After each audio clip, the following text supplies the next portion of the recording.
இந்த இனிய விழாவுக்கு வந்திருக்கும்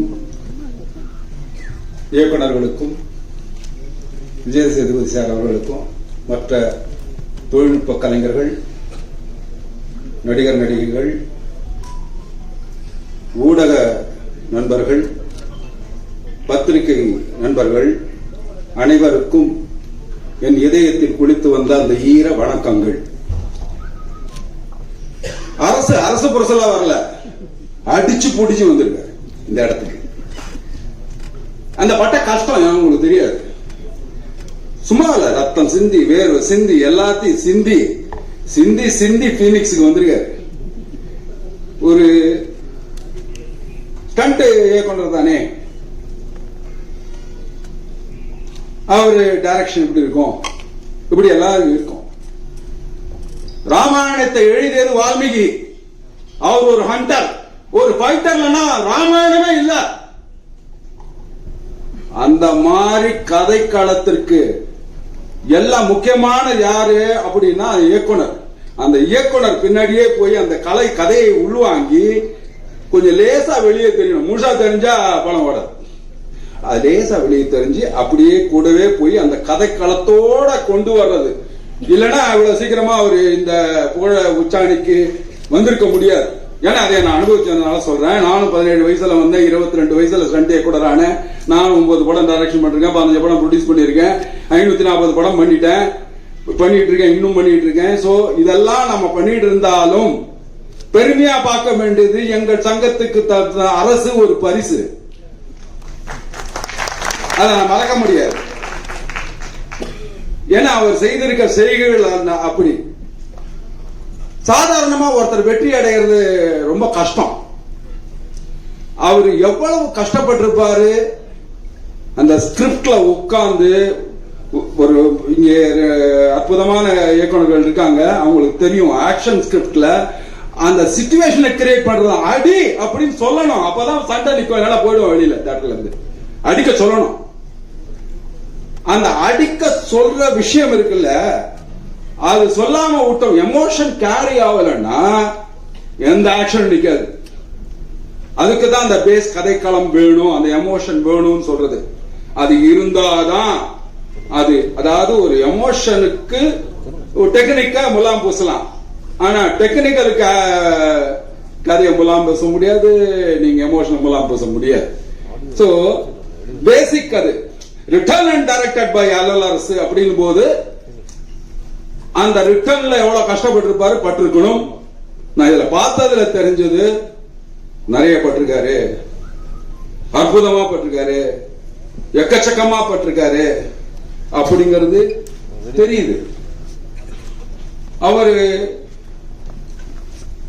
சூர்யா தம்பி கொண்டு வந்து இன்னைக்கு ஒரு ஹீரோவாக்கி அது அற்புதமா வெளியே கொண்டு வர்றது. அந்த பையன்கிட்ட எவ்வளவு கஷ்டப்பட்டிருப்பாரு. அதாவது சிரிச்சுக்கிட்டே கஷ்டப்படுத்துறதுல அரசு மாதிரி வேற ஒரு ஆளுக்கு இது உலகத்திலேயே கிடையாது. ரொம்ப சிரிச்சுக்கிட்டே கஷ்டப்படுத்த எல்லா ஹீரோ, சல்மான் கான் எத்தனை பேர் எனக்கு சொல்லியிருக்காங்க. So he is the man who knows how to take அப்படியே ஒரு நல்ல ஒரு நல்ல இயக்குனர், நல்ல மியூசிக் டைரக்டர் சாமி கிட்ட இருந்து ஒரு நல்ல மியூசிக் எடுக்கணும். இவர் கேமராமேன் வேல்ராஜ் கிட்ட நல்ல இதை இப்படி எல்லாத்தையும் நானே பண்றேன்னா அது சரிப்பட்டு வராது.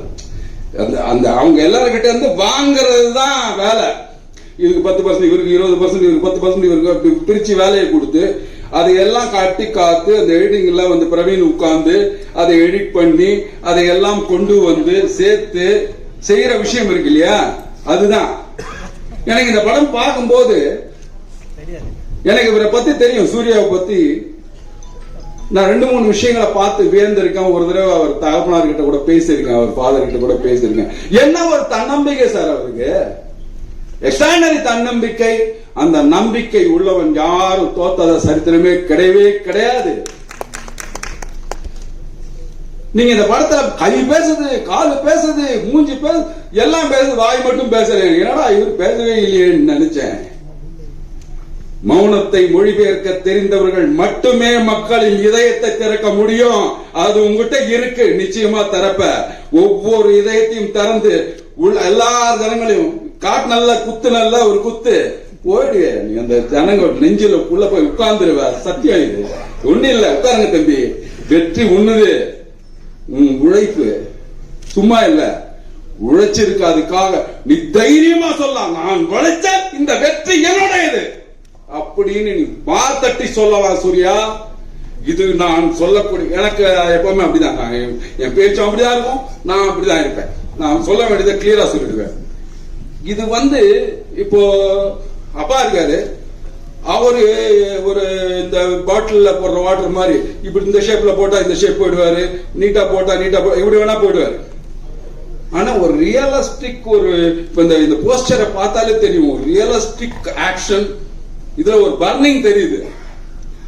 அதாவது ஒரு கிளாஸ் மாசுக்கும் மாசுக்கும் ஒரு வித்தியாசம் இருக்கு. கிளாஸ் மாசு அவர் அடிச்சா 100 பேர் விடுறதுங்கிறது வேற மாசு. ஆனா அடிச்சா இடி மாதிரி விடுற மாசு இருக்கு பாருங்க, அதான் கிளாஸ் மாசு. இப்ப இந்த நான் உதாரணம் சொல்ற போக்கிரியெல்லாம் பண்ணிப்பேன், அது கிளாஸ் மாசு. அந்த கிளாஸ் மாஸ்க்குள்ள இதை பார்க்கிறவங்க அத்தனை பேரும் இது ஒரு ஆக்ஷன் படம் இல்ல, கதை இருக்கு. அவன் ஏதோ மூஞ்சில சொல்றான், இந்த ட்ரெய்லர் பார்க்கிறவங்களுக்கு தெரியணும் அவன் ஏதோ சொல்ல வரான். என்ன சொல்ல வரான்? போங்க தேட்டருக்கு போய் பாருங்க, தெரியும் அவன் ஏதோ சொல்ல வரான். என்ன சொல்ல வரான்? அது ரொம்ப இம்பார்ட்டன்டான விஷயம். அவ்வளவு அழகா அந்த எக்ஸ்பிரஷன்ல சொல்றாரு அவர். ஒவ்வொன்னா சொல்றாரு. தேங்க்யூ பிரவீன் சார் தான் நினைக்கிறேன் எடிட்டர். அவர் அந்த ட்ரெய்லர் கூட ரொம்ப அற்புதமா கட் பண்ணிருக்காரு. And naturally master of the game மாதிரி music of the game mister Sam. So அவரு அத அற்புதமான மியூசிக்கை கொடுத்து அதுல அந்த அவர் பேக்ரவுண்ட் ஸ்கோர் சொல்லவே வேண்டாம். சாம்னா பேக்ரவுண்ட் ஸ்கோர் தான், அதுல யாரும் ஒண்ணு சொல்ல முடியாது. பாட்டு பிச்சை எடுத்துக்காரு. இன்னைக்கு யாருக்கு என்ன வேணும் எல்லாம் எடுத்துங்க அப்படிங்கிற மாதிரி கொடுக்குறாங்க. வேல்ராஜ் சார் அற்புதமான போட்டோகிராஃபி இருக்கக்கூடியவங்க.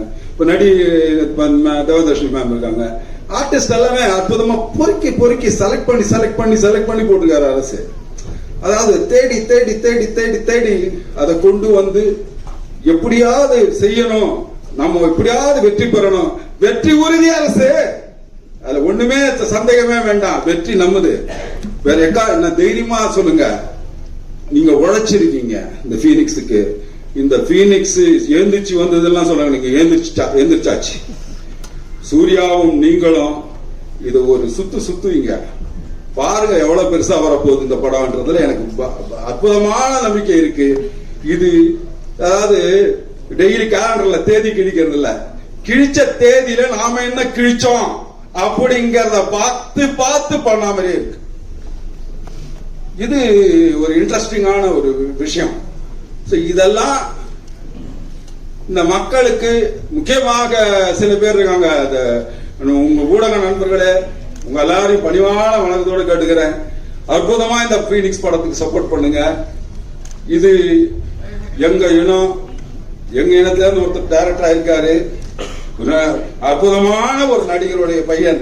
அவரு இன்னைக்கு சூர்யா வந்திருக்காரு. ஆனா அவருக்கு ரெக்கமெண்டேஷன் பிடிக்காது எனக்கு தெரியும். So he doesn't like recommendation. But எதுக்குன்னா அவருடைய தன்னம்பிக்கை.